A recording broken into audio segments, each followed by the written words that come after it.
Personal ఇప్పుడు కూడా దుష్మన్ కాదు, ఇప్పుడు కూడా దోస్తే. రాజకీయమే ఇదే సార్. ఎందుకంటే అన్న మాట్లాడితే ఇలా బాగా అనిపించింది సార్. ఆవేశంతో మా మహేశ్వర్ రెడ్డి నీళ్ళు ఇచ్చేదాకా పోయింది సార్ కథ. ఆవేశంతో ఊగిపోతూ తెలంగాణ గురించి తన కమిట్మెంట్ తను ప్రదర్శించిన తీరు ఏదైతుందో నాకు బాగా నచ్చింది సార్.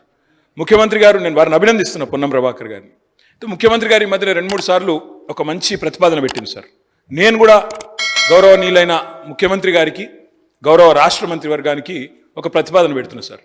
ముఖ్యమంత్రి గారి మధ్యన 2-3 సార్లు అన్నారు, నేను కూడా అదే ఉటంకిస్తున్నాను తప్ప కొత్తదేం చెప్తలేను సార్. ఇలా మా మంత్రుల కమిట్మెంటు, మా ప్రభుత్వం యొక్క కమిట్మెంట్ చూస్తే చాలా చాలా ఆనందంగా ఉంది సార్, చాలా గొప్పగా అనిపిస్తున్నది. అందుకే దయచేసి ముఖ్యమంత్రి గారి నాయకత్వంలో బ్రహ్మాండంగా ఢిల్లీలోని జంతర్ మంతర్లో ఆమరణ దీక్షకు మొత్తం మంత్రివర్గం కూర్చోండి సార్. మేము అండగా ఉంటాం, మేము చుట్టూ కూర్చుంటాం, చచ్చేదాకా కూర్చోమనండి, మేము అండగా ఉంటాం. కేంద్రంతో కొట్లాడదాం, మొత్తం మంత్రివర్గం మంచిగా జంతర్ మంతర్లో కూర్చోండి. ఎమ్మెల్యేలు అందరం వస్తాం, ఎంపీలు అందరం వస్తాం, అందరం పోయి కూర్చుందాం, అంతూ చూసుకుందాం సార్. ఎందుకంటే ముఖ్యమంత్రి గారి మధ్యన ఒక్కసారి కాదు, రుణమాఫీ అంటే హరీష్ రావు దీక్ష చేయాలంటాడు, ఉద్యోగుల సమస్యలు, నిరుద్యోగుల సమస్యలు అంటే నన్ను ఆమరణ దీక్ష చేయమంటాడు. అందుకే నేను అడుగుతా ఉన్నా సార్, మొత్తం కేబినెట్ కూర్చోండి, మేము అండగా నిలబడతాం, 1000 మంది వస్తాం.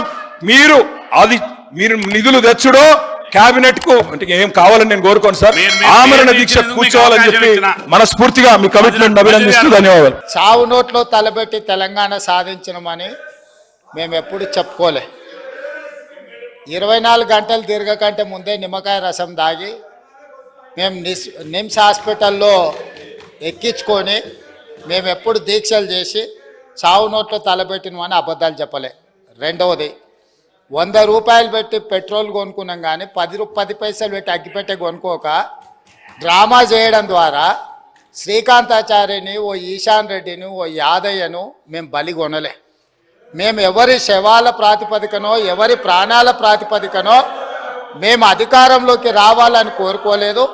కోల్పోయిన అధికారాన్ని మళ్ళీ ఇతర ప్రాణాలను బలిచ్చి కుర్చీలో కూర్చోవాలని అనుకోవడం లేదు.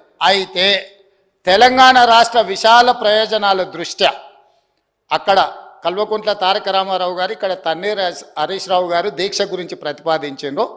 తప్పకుండా జంతర్ మంతర్లో చంద్రశేఖరరావు గారిని రమ్మనుండి, చంద్రశేఖరరావు గారు, నేను ప్రతిపక్ష నాయకుడిగా చంద్రశేఖరరావు గారు, సభాపక్ష నాయకుడిగా నేను తెలంగాణకు నిధులు తెచ్చుడో అవసరమైతే సచ్చుడో తేలుద్దాం. మేం సిద్ధం. తారీఖు పెట్టండి, చంద్రశేఖరరావుని తీసుకొని రండి.